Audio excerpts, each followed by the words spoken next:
आज हम डिस्कस करने वाले हैं निम्न एवं उच्च श्रेणी के पौधों के आकार की लक्षण या morphological characters of lower and higher plants का पार्ट सेकेंड।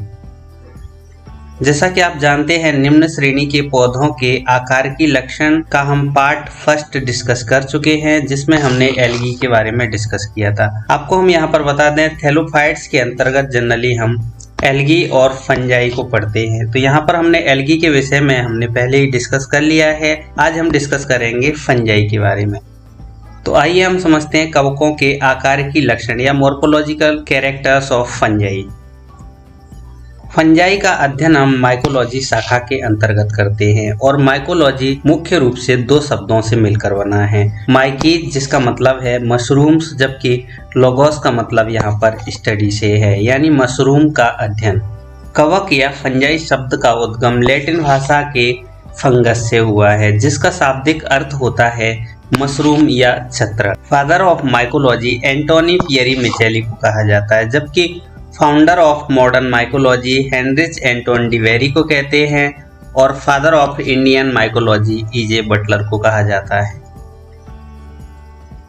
फंगल हाइफी से बने यूकैरियोटिक एक क्लोरोफिलस स्पोर्स धारण करने वाले जीव फंजाई कहलाते हैं। इनके तंतु आपस में मिलकर एक संरचना निर्मित करते हैं, जिसे हम माइसीलियम कहते हैं। ऐसी संरचना वाले जीवों को मुख्य रूप से कवक या फंजाई कहा जाता है। ये नॉन फोटोसिंथेटिक प्रकार के होते हैं, क्योंकि इनमें क्लोरोफिल एब्सेंट होता है। ये थैलॉइड होते हैं और फंगल हाइफी से मिलकर बने होते हैं। इन फंगल हाइफी को सामूहिक रूप से माइसीलियम कहा जाता है। माइसीलियम की इकाई को हाइफा कहते हैं। कुछ फंजाई के थैलस में माइसीलियम एब्सेंट होता है, लाइक ईस्ट में यहाँ पर जनरली ये यूनिसेलुलर प्रकार के होते हैं तथा सीडोमाइसीलियम प्रकार का इनका थैलस होता है। अधिकतर कवक तंतुओं से मिलकर बने होते हैं और इन तंतुओं को कवक तंतु कहा जाता है। ये कवक तंतु दो प्रकार के होते हैं, सेप्टेट और एसेप्टेट। जिन तंतुओं के मध्य में सेपरेशन वॉल होती है, इनको सेप्टेट प्रकार के तंतु कहते हैं, जबकि ऐसे तंतु जिनमें कोई सेपरेशन वॉल नहीं होती है, इनको एसेप्टेट प्रकार के तंतु कहा जाता है। एसेप्टेट प्रकार के जो तंतु होते हैं सिनोसिटिक कंडीशन दर्शाते हैं, यानी बहुकेंद्र की स्थिति दर्शाते हैं, जबकि सेप्टेट प्रकार के तंतु यूनि या डाइकैरियोटिक प्रकार के होते हैं। जैसा कि मैं आपको बता चुका हूं, कवकों में क्लोरोफिल एब्सेंट होता है, जिसके कारण ये भोजन का निर्माण नहीं कर सकते हैं, लेकिन ये न्यूट्रिशन की पूर्ति दूसरे जीवों से एब्जॉर्प्शन द्वारा प्राप्त करते हैं। ये अन्य विधियों द्वारा अपना पोषण लेते हैं, जिसे हम जनरली विषमपोषी मेथड कहते हैं। ये विषमपोषी मेथड्स कई प्रकार की होती हैं, जैसे सेप्रोफाइट, पैरासाइट्स और सिम्बायोन्ट्स। सेप्रोफाइट्स वे फंजाई होते हैं या वे कवक होते हैं जो कि सड़े गले कार्बनिक पदार्थों से अपना न्यूट्रिशन लेते हैं, जबकि पैरासिटिक प्रकार के फंजाई जीवित जीवों से अपना न्यूट्रिशन लेते हैं।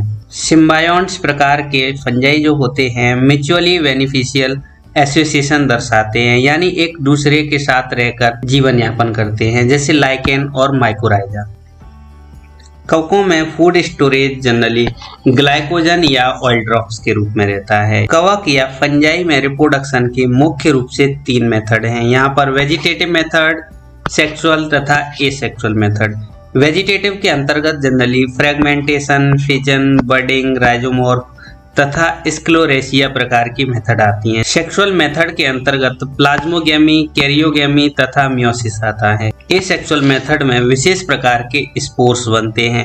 ये स्पोर्स मुख्य रूप से दो प्रकार के होते हैं, स्पोरेंजियोस्पोर्स तथा कोनिडिया। स्पोरेंजियोस्पोर्स भी यहाँ पर मुख्य रूप से दो प्रकार के हैं, जूस्पोर्स तथा एप्लेनोस्पोर्स। कोनिडिया भी यहाँ पर दो प्रकार के हैं, थैलिक तथा ब्लास्टिक।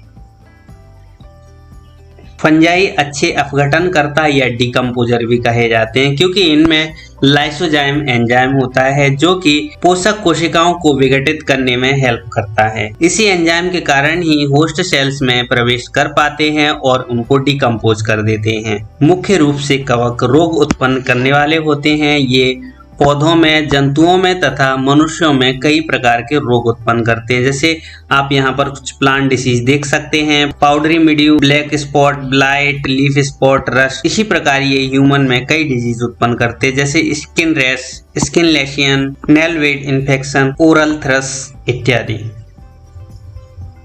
जैसा कि मैं आपको बता चुका हूँ, कवक बहुकोशिकी अच्छे डिकम्पोजर भी कहे जाते हैं।